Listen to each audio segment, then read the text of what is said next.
Hello mga kakusina! Ako po ulit si Ate Angel ng Kusina ni Angel, and for today's video, tuturuan ko na naman po ulit kayo ng another dessert recipe na napakadali lang, kaya't panoorin nyo na po ang buong video dahil madali lang po ito.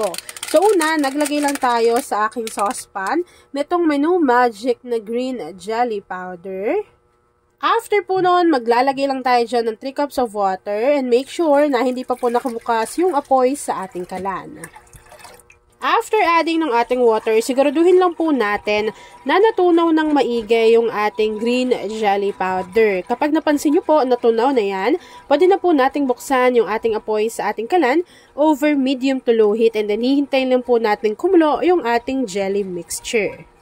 So habang hinahalo ko yan mga kakusina at hinihintay po na kumulo yung ating mixture, please don't forget to like and follow yung ating Facebook page, Kusina ni Angel. Kung meron kang Instagram, paki-follow na rin ako doon, Kusina ni Angel. At kung gusto mong matuto pa ng iba pang mga recipes o kaya naman gusto mong mag-share ng mga niluluto mo everyday, pwedeng kang sumali sa ating Facebook group. Andyan lang po yan sa ating Facebook page. And yes, marami sa inyo nagtatanong, Miss Angel, saan nyo po ba nabibili yung mga gamit ninyo? For example, itong ating saucepan. Inilalagay ko yan dyan sa ating basket kasi po, dito sa YouTube, pwede na po kayong magbili or bumili ng mga products na ginagamit namin. For example, nagustuhan ninyo, kunwari itong ating saucepan, ilalagay ko dyan kung saan ko siya nabili. And paano nga bang mag-purchase or bumili dito sa YouTube? So, ito po, meron tayo dyang example. Kunwari sa TV kayo nanonood, yung basket po na sinasabi namin, inilalagay po yan or makikita nyo po yan sa right side po ng inyong screen.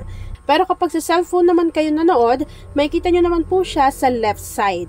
At ayan na nga mga kakasina, once na kumukulo na po yung ating mixture, isalin lang po natin ito sa lagayan. Tapos po, hintayin lang natin yung mag-set at mag-firm. And then, gawin na po natin yung next procedure. Kapag nag-set na yung niluto natin na green jelly, so hiniwa ko lang yan into cubes, ganito lang yan kaliliit. Tapos po, ilagay nyo lang yan sa inyong lianeras. And then, gawin na natin yung ating mixture. Diyan sa ating kaserola or sa ating saucepan, maglalagay lang po ako nito isang sachet ng Menu Magic na buko strips flavor. So siguraduhin ninyo na hindi pa nakabukas yung apoy sa inyong kalan. Alam nyo ba, itong si Menu Magic, di ba sobrang tagal ko na yung pinapakita sa inyo kasi po malasang malasa talaga yung kanilang mga jelly powder. After po noon, maglagay lang tayo dito ng 3 cups of water. Siguraduhin na hindi pa nakabukas yung apoy sa ating kalan kasi kakailanganin pa po nating tunawin ng maigi yung ating jelly powder. Ayan, so maliit lang yung nilulutuan ko, pero nasa sa inyo naman yan. Kung gusto niyo ng maramihan, pwede nyo pong doblehin yung mga ingredients na sinabi ko para mas magdoble din yung magagawa ninyo. Maglagay naman tayo dito ng condensed milk. So ito po, 380 grams yung ilalagay ko dyan.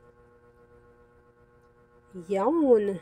Maglalagay naman po tayo dito ng 1 can or 370 ml ng evaporated milk. So, ilagay nyo lang yan dyan lahat sa ating kasirola or sa ating saucepan. And then, maglagay na rin po kayo dyan at least half teaspoon ng vanilla essence or vanilla extract. Kapag nahalo na po natin ng maigi yung ating mga ingredients and natunaw na ng maigi yung ating jelly powder at wala na rin namumuong condensed milk dyan, pwede na po nating buksan yung ating apoy sa ating kalan over medium to low heat and then lulutuin lang po natin ito hanggang sa makita po natin na kumukulo na yung ating mixture. So, ayan, itatransfer lang po natin to dito. Kapag napuno na po natin yan, hihintayin lang natin yung mag-set at mag-firm. And then, after po nun, ipapakita ko na sa inyo kung ano yung natapos nating easy dessert recipe na pwede ninyong lutuin at ihanda sa kahit anong klaseng okasyon. At ayan na mga kakusina, once na nag-set na or nag-firm na yung ating dessert recipe, this time, pwede na po natin yang i-enjoy! At ayan na mga kakusina, tapos na naman po ang ating easy dessert recipe na buko pandan jelly ref cake. Kung nagustuhan mo yung ating video, please like and share this video. At kung hindi ka pa nakakapag-subscribe sa aking YouTube channel na Kusina ni Angel, please click subscribe button, click mo na yung notification bell, click all para lagi kang updated sa bawat na-upload kong mga videos. Yan lang mga kakusina. Thanks for watching and enjoy this video.